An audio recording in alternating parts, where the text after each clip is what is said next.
I don't care. I said to the groom, I said, without the bride knowing, I said, guys, when I'm going to get Diane on your lap, and Dave, when you actually, when I say the word, I want you to just whisper something really beautiful in her ear. And he sort of laughed sort of nervously and sort of said, oh, Jerry, no. I said, no, she's gorgeous, isn't she?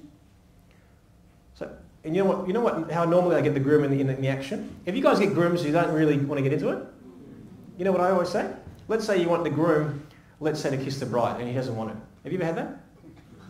I'll say, well, let me show you. And straight away, you sort of got no problem. So, I might say, hug the bride. What? Oh, I would, if I was married to her, Straight away, you can get in the action. But anyway, basically said, guys, get together, and sure enough, he's waiting for my go-ahead to basically say something really sweet. Sure enough, I'm there with my long lens. I'm sort of in the background there, and they could hardly see me because there's some video, some candlelight obviously on them, but they could hardly see me. So sure enough, I'm sort of saying, Dave, go for it. And he just says something really gorgeous in her ear, and this beautiful softness sort of comes over her face. And then it sort of gave birth to a lot more shots, what we were sort of saying before. And they were sort of kissing and cuddling, and they forgot that I was there. And I got a bit of a cramp because every shot was an absolute winner. I'm just sitting there like, guys, stop looking beautiful because I couldn't be bothered anymore, right? Come on, hurry up, I step on I twig on a branch, make a noise, and the bride just looks up at me. Girl interrupted again. The same girl. Now those candles, it took me quite a while to actually do that particular photograph because I just went around every table at the reception with a tray. And people were saying, what are you doing? Don't worry about it. Walked outside, and this was the shot. I love this shot. This is one of my favourite shots of last year. Now this took me 30 candles to light. This is how I directed these guys. Let me show you. Okay. So let's say I'm facing the boys, and sometimes I'll direct really, really quickly to confuse people. So I basically said this guy, so I've got all the lights on the table. They're all looking at me waiting for some direction. I say, all right, what I want you to do, I want you to look over there and you look really, really cool. Okay, I want you to basically smoke the cigarette, you look really cool, look across there. I want you to crack up laughing. And I want you to look this way, peer this way, and you look at him, you look this way, look at your girlfriend, look over there this way and this way. Okay, ready? Go for it! Now, who would understand that direction that quickly? So what it does, it actually causes confusion, right? And then it basically mixes it all up and they say, what do you say? What do you say? Oh my God, what do you say? Look where? What an idiot. Look this way, smoke, bang. So you with me? So that was the shot. That was the photograph. We didn't sort of put, four heads in different shots and put them in the one. That was actually straight from the camera. Okay, ring flash. I like to use ring flash as well. Ring flash is what you would use normally for close-up photography. I use it a lot in my fashion work, and occasionally I'll use it on a wedding as well. Now, the more I show this, the more I want to bring it on weddings all the time. Let me show you a few shots. There's Selena again.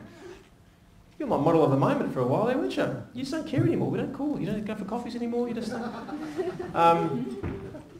So what the ring flash does, it gives you a beautiful direct source of light because the ring flash, of course, is over the lens. And it'll cause a beautiful halo shadow if the subject is close to the wall. And it'll have those really, really cool catch lights, those rings in the eyes. Pretty cool. See the catch lights? Makeup by Sapphire.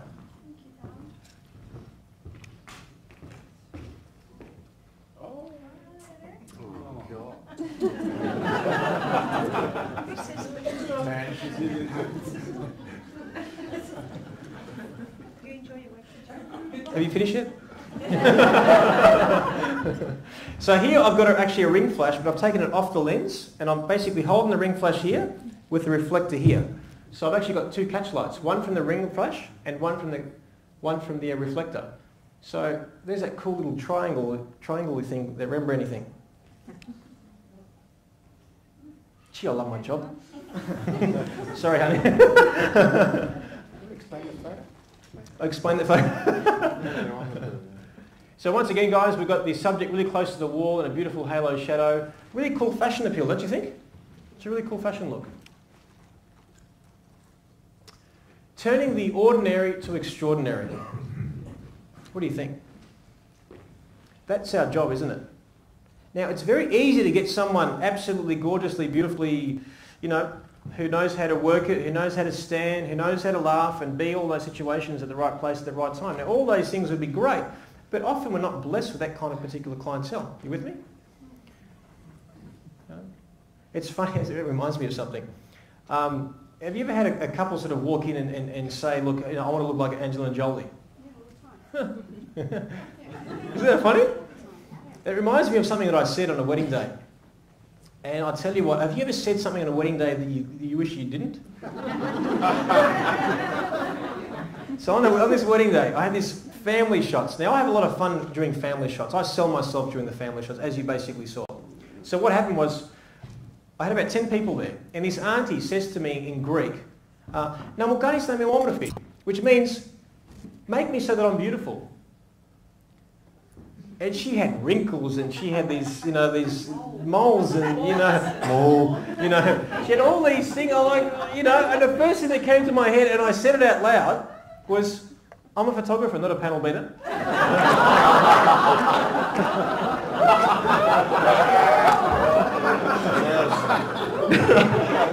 Now I said it, and I was like, "Did you just say that?" See, John teaches me that too. And then what happened was there was silence. I'm like, oh no. And I'm just waiting, like, you know, like a little puppy is about to be spanked, you know. And sure enough, you know what happened? She started laughing. Everyone joined in. I was like, I got away with it. It was hysterical. I thought it was fantastic. But anyway, where were we? Yes, that's right. We're turning the ordinary to extraordinary. So what I want to do is I'm going to show you a few befores and afters. I'm actually going to show you some what I saw when I walk into a room. Let's say I see something and what I made of it. Are you with me? Yep. Okay, so you'll be presented. Now hopefully it'd be interesting to see what you guys would have done in this particular situation. Okay, now what do you see here? Franco Concept furniture. It's not very nice. You're nasty. Okay, so what do we see? Okay, so we see this natural light coming through. Okay, Jerry, you like reflections, don't you? You like reflections, right? Oh, there we go. There's some reflections there. That's pretty cool. Let's see what you did. Do you see where I photographed it? So, if you can imagine, I basically pulled the blinds over. I turned off all the lights, except for obviously these ones. This bride sat just there on this chair. I photographed here, looking back that way. Now, if you bring a video light quite low, you'll get a stronger reflection. If you bring it high, you won't. So if you bring the video light really, really close to where your reflective sort of surface is, it's amazing what you'll get. Pretty cool, huh? I like that. That sounds really cool in the DVD. So can you guys react a little bit? Like, oh.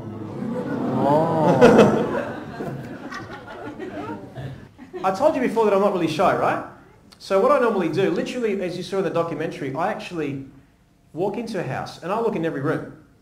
I knock a few times here and there, right? But I'll look in every room. I'm talking from a bathroom to a toilet to every single room in the house. You know,